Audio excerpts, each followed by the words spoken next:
Hello, and welcome to Good News Rhode Island, the show about Rhode Island and the people and places and events that make Rhode Island a great place to live.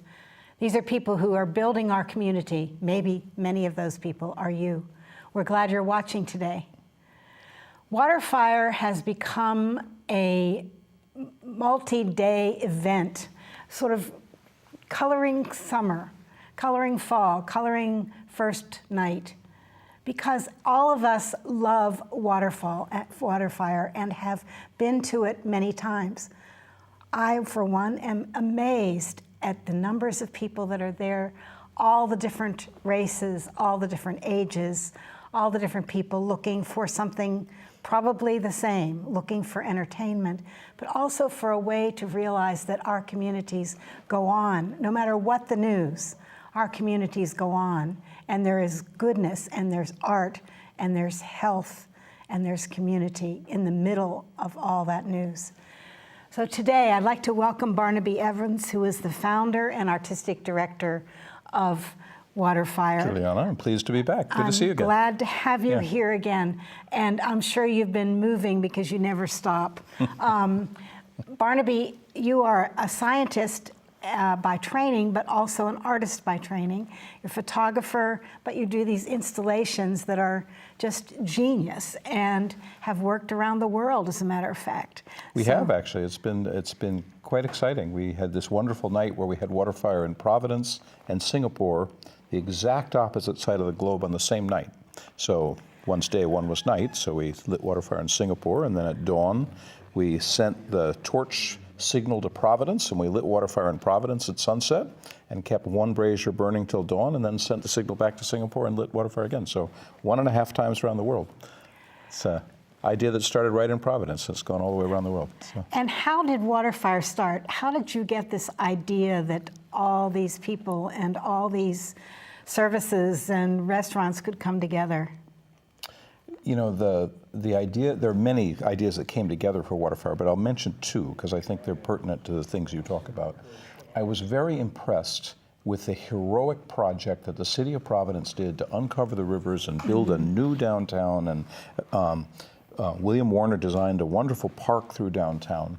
And when it was finished, it received a lot of awards, but I didn't see a lot of people using it. And that's logical, because until buildings were going to fill in around it or activity was there, there was a reason maybe to go take a look, but not a reason to incorporate it into our lives. So one goal was to take a wonderful new landscape at the heart of Providence and figure out how you build it into being a social space that we would gather in and that we would celebrate and that we would become a civic community around.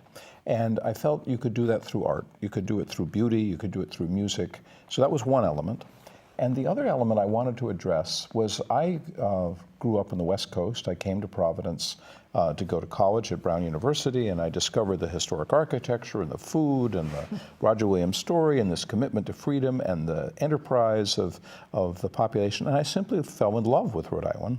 But I was always puzzled by how much negative talk I heard about it from people who grew up here.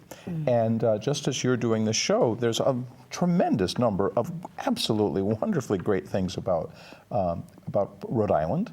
And I wanted to create a work of art that people would be able to come together over the positive things of what's wonderful about the city of Providence and the whole state of Rhode Island. And I think art is an opportunity to do that. Our mission at Waterfire is to inspire the community of Providence, including the visitors and the residents, and to inspire people about the future of the place they live and to build vibrancy and engagement downtown. And we do it through art, and specifically we do it through Waterfire, but we're completely interested in lots of other forms as well. And you have gone all over the world. So you've looked at Venice, you've looked at Paris. We did Waterfire in Rome and in Singapore. And we actually have an invitation now to do Waterfire in Paris, but haven't been able to fund it because funding would have to come from there. Waterfire depends very much on the contributions of contributors here in Rhode Island, and anything contributed here is to produce the event here in Rhode Island. So we need to be very clear about that. The City of Rome invited us and provided some funding, and we had some volunteers go over there, and it was, I think, very good story for Providence. We had lots of pictures of Providence in the Rome newspaper and in the media and things like that. But for these extracurricular projects, those we have to figure out how to fund separately. But here in Rhode Island, we depend on individual contributions, we depend on corporate sponsorship. We get a little bit from the taxes that come in from visitors and hotels and things like that. So it's always a challenge to figure out how to do it, because we do the event for free. So it's really offered as a celebration of the arts and from the heart, but we depend on people to You do contribute. it sort of seamlessly for free, too. It's amazing to me how on Saturday morning everything starts to get set up, Right. and how many people are working. Well, how many people do you think have come to Waterfire over the years? You know, we've been doing Waterfire now, and it's amazing to say this, for 22 years. So that's 22 years of support, enthusiasm, encouragement, volunteers, donors. That in itself is an astonishing story. That's something that would require so much sponsorship and partnership and labor of love from so many people would still be active and vital. And over those 22 years, there's probably been about 17 million people who've come downtown to see downtown literally in a new light. And they come away singing. We get some amazing comments from people. The governor recently was at several events for Waterfire. We had the salute to veterans, and we had the opening of our new building, which I'm sure we'll be going into.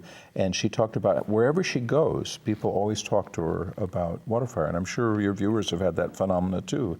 You mentioned you're from Rhode Island or from Providence, and they say, isn't that where that firewater thing is? It is firewater, people always say. And the reason why it's firewater is because the fire is so visually surprising. So people always call it firewater. That's all of that is good news for Rhode Island. It's people wanting to make a visit here. This last time we lit Waterfire a few days ago, I had someone come up to me and said, I just want to shake your hand. I just crossed this off my lifetime bucket list. And I said, so where'd you come from? And he was from Idaho.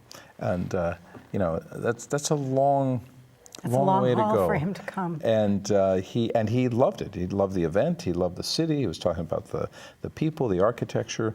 He loved the behavior of people at the event. You know, it's very interesting to watch how polite people are. And we've never had any sort of scuffle or challenge at the event in 22 years.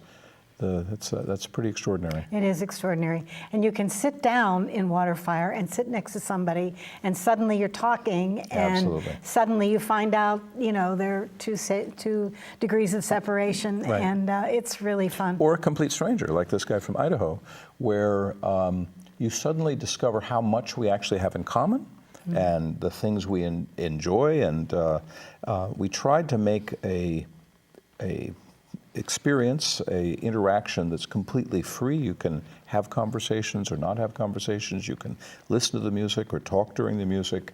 You can get up and walk whenever you want. So it doesn't have any sort of physical strictures of, you know, you have to be here at 5 minutes of 8 and don't make any noise such and such a thing. until the intermission and things like that. And we find a lot of people welcome that, and they welcome the chance to get to know their neighbors, but also people that are visiting from across the country. And you are starting some new things, too. I want to talk about Starry Night. Oh, sure. That is a very interesting program where Starry people Night. can help you, can support you, but also take something home. Right.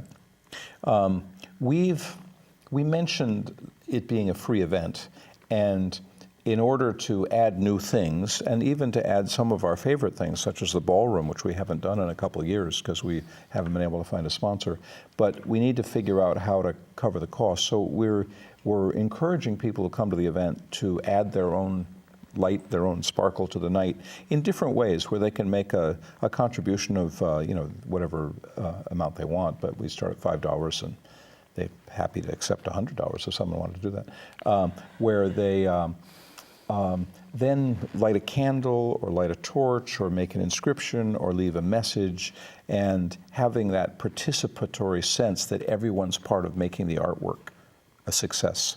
And that's been growing. So Starry Night is one of those. We have also done a sort of reinterpretation of the World War II Memorial, the World War Memorial. We've created an installation piece for the new Rhode Island Holocaust Memorial, where we want people to take a moment and think of why we built those memorials, and to realize that this is a space that was made for a certain amount of sort of reflection, contemplation. There's something sacred about those spaces, and that they deserve our attention. And it's too easy to pass by them in the park and not pause. So we're trying to create opportunities for people to have conversations, to have thoughts, to think about the place in which they live and celebrate some of that history. And the messages that people write are everything you can imagine. They're messages of love, they're messages of remembrance, they're messages of people starting new things in their lives. A lot of people go to Starry Night in particular and make proposals of marriage, or renew vows, or celebrate the birth of a child. It's very interesting to read those messages. So Waterfire becomes a watershed event in people's lives as well, is what you're saying. Yeah. I mean, we have funerals at Waterfire as well. Tell us about funerals. Well, we've, just at the most recent Waterfire, the Salute to Veterans, we had 3 canoes filled with flowers and with the folded American flag on the seat, but no one was on board the canoe, so it's a reference to the riderless horse, which is a traditional trope for a funereal procession that goes back to ancient Rome. And you remember it from the John F. Kennedy funeral procession, where someone walked a horse down the street. In this case, it's a boat, and we had 3 of them representing veterans who weren't with us for the Salute to Veterans. And so they were lit by candles and full of flowers, and all 3 of those boats passed all the way through Waterfire out to the bay. And we've done that for families as well, because art is it's a lens through which we can look at everything in our lives. Happy things, sad things, and losing people is part of life. It's important for us to honor people's lives in that way. And we've been privileged to have the opportunity to do that with several families now, about a score of families. So it's very much like the most ancient image of civilization, which is along a river, and everything happens along that river, the eating, the feeding, the birthing, the dying. Right. So it's the same, as you say, trope. Really ingenious, thank you. You're starting something new online, and it's available through YouTube, and it's called Networks Rhode Island. And I'd like you to talk to that a little bit, because so many people can access more of what you're doing and the artists that you're employing. We have on the Waterfire website, we actually have quite a few resources. It's waterfire.org. And there's something called Ignite Rhode Island, where we list all sorts of programs that we think deserve more attention, that we think people would enjoy.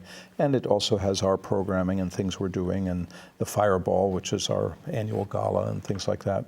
So network.org is a great website to look at in general. And the other thing, we've been working with Dr. Chazen. Dr. Chazen has commissioned a series of very well-done video portraits of artists all across the state. There are 113 of these 8-minute to 10-minute video portraits. They're very accessible, where the artists are talking about their work, what inspires them. You get in the studio, you understand the process a little bit. And Dr. Chazen's commissioned these with the filmmaker Richard Goulis, and over the last 8 years, they've made 113 of these video portraits. And we were so excited about them, with our mission of using arts to inspire the state, that we've put them together into a website. So it's not a YouTube site, it's a website, and it's Networks, plural, networksrhodeisland.org. And once you get there, you'll find a list of all the artists by name and by medium, and click to see a portfolio of their work and their website.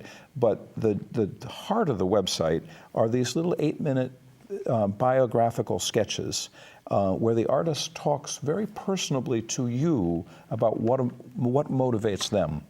And we're delighted to have that. We'll be hosting that in perpetuity as one of Waterfire's projects. And we're very grateful for Dr. Chazen for entrusting that with us. It's another added thing. So I urge people to take a look at that. Sometimes people walk Networksrhodeisland.org. into some kind of a show or into a gallery, and they're overwhelmed. And this way they can learn about an artist and then go to see the shows that are... They may be overwhelmed, or I think they always have questions. Yes, and intimidated is more way. And or delighted. You know, there's lots of variety of artists doing things, and I think it's always fascinating, interesting, and informative to hear the artist speak. And very often we just see the work on the wall or online or in a presentation of some sort, and it is a remarkable amount of work to make a documentary film where you're going on location and filming, and you can think of all the work you put into this program, and then when you have to go on location and edit it all together. And a real shout out to Richard Goulis for the great job he did with those videos. But I think people are going to find this a fascinating resource. You may want to use it as something where you I look definitely at, am going to use it, but I appreciate the fact that somehow from Waterfire, this new media is available. I think it's a great idea. Now you're starting another very big venture, and that's going to be celebrated soon, but that's not why we're here. We're here to talk about its future. Tell me about that, the new Art Center. Well, one of the things that is brand new is for the last 4 years we've been slowly working on the renovation and purchase and development of a building on Valley Street. And it's a beautiful building. It's a historic building built in 1929. It opened in 1930, and it was part of the U.S. Rubber Company. So it's part of what's called the Alco campus now, right there on Valley Street. And it's a large building that's been sitting empty and boarded up and sort of an eyesore on the street for a long, long time.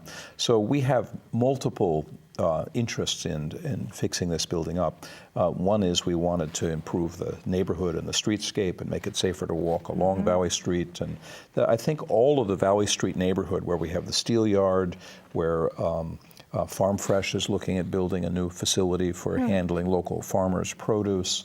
Monahasset Mills is there. There's a lot of apartments on Eagle Square. I live in an abandoned school that we renovated. And if you go up towards Olneyville, there are a lot of projects happening there. I think it's a very interesting maker space, artist space, new business type space. Multi-use. Multi-use. And this building's right in the heart of that. And it's called the Waterfire Art Center. And it'll be our new home. It'll be where, you talked about how Waterfire, this huge number of people come together and show up at dawn, or before dawn actually, and start putting it all together. And then we do Waterfire with up to 600 volunteers and an event day staff of about 30 people. And then we work till 3, 4 in the morning to clean it all up. So when you come walk your dog early Sunday morning, we don't want you to find a scrap of litter or anything there. But this is a place where all the different things we do will be housed in one building. The trucks and the boats and the stages and the audio equipment and the miles of wire and things like that. But it'll also have a workshop for us to work with volunteers to do larger scale projects, more fun projects, and a place where volunteers can be have a place to work with us to do things of a larger scale. And the last thing it'll be an art center where we can show art and do events and create exhibitions. And that it's going to be a very exciting addition to the palette of things we have in Rhode Island to be happy about. What you're saying to me is that it's winter. And you can use this in the winter when you can't be outside. Among other things. We'll use it. It'll be year-round, and it'll be flexible. We're thinking of it as another resource for the community.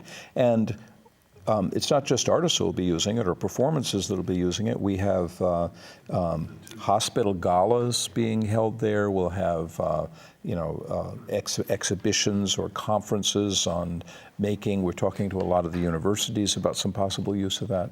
So we've never had a historically interesting, large space that you can do these things. We have some great mills such as Slater Mill, which is a wonderful small space. And this was built in 1930, so this is a more heroic industrial scale. And what I particularly like, two aspects of that is, one, you really get a sense of the pride and majesty and strength of the industrialized Rhode Island from 1900. But you also, when we renovated it, we were able to do it through a series of largely out-of-state grants. Most of the money we found were grants from out of state that employed Rhode Island workers. We employed about 200 people. Vast majority of them are from Providence, from Rhode Island, local contractors. Again, art stimulating jobs, stimulating the economy, getting better. That's what Waterfire does. And plus restaurants and hotels and conventions and everything things that like could happen down there. Yeah. There are some very interesting restaurants in that area, so I'm sure that it would encourage a lot of business right around there in Olneyville. Well, and I'm also thinking of Waterfire on the river as filling hotels and convention centers and restaurants. And the core idea there is the arts is something that can bring us together and can make all that's great about Providence and Rhode Island sparkle in an interesting way.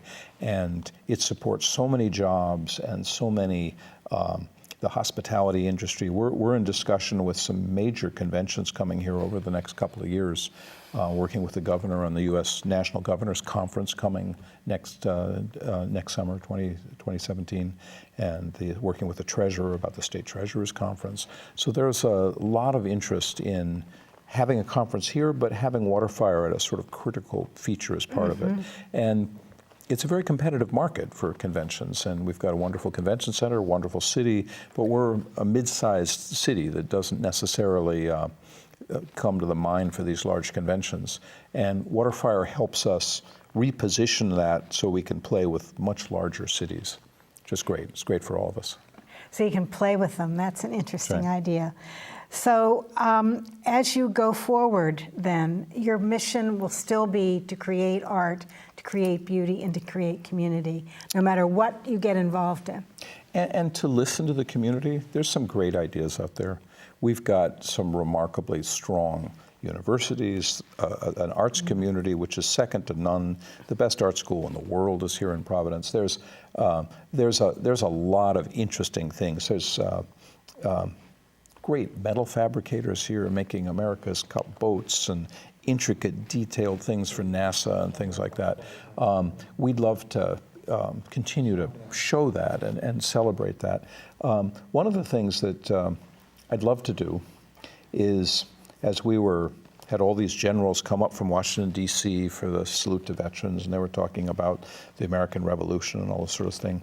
And I was remembering that actually, I believe the Navy started in Rhode Island, and in fact, the American Revolution started in Rhode Island with the burning of the Gaspee, which we'll call the first Waterfire, if we may.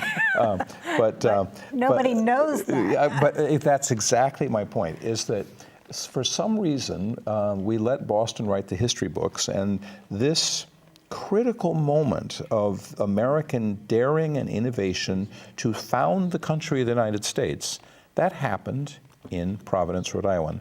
And I'd love to celebrate that on a national scale. And we've been talking about working with the youth who are in the technical youth training program in high schools. There are 9 programs around the state. Really that is quite thoughtfully getting them ready for the 21st century economy and giving them jobs and skills and technology. And not enough people know about that effort and that program. So we wanted to work with those high school students to create a stage set of the Gaspee at full scale, that each school would have to make a little part that would have to, jig together like a jigsaw. And then every June we would set that alight, this being Waterfire, we have to have fire somewhere, and we would set alight this sort of mock-up. We're not going to build a ship and burn it, that's much too much work, but we would build a sort of pure wood model of the Gaspee so that we can start to proudly declare that the American nation started here in Providence on Gaspee Day. And what's nice about Gaspee Day is right at the end of the school year. So it can be sort of a culminating project with students in every school, whether they're talking about the history or the costumes or the food or the songs that were sung, the ballads that were sung, or essays about the importance of Gaspé. And I just feel it's an opportunity for us to celebrate something else that started here in Rhode Island that has a special legacy with both water and fire. But getting the children involved is so important. I mean, I know they are in Cranston, but to get more of Cranston the kids work. Involved, and even wearing the costumes and doing plays and all that kind of thing. Well, I had the grand honor of being the grand marshal of the Gaspé Day Parade, and that's been a nice interaction with us because we do something that night, and then there's this wonderful parade in Warwick and Cranston, and for the Gaspé Day Committee, which has been going for over 50 years now.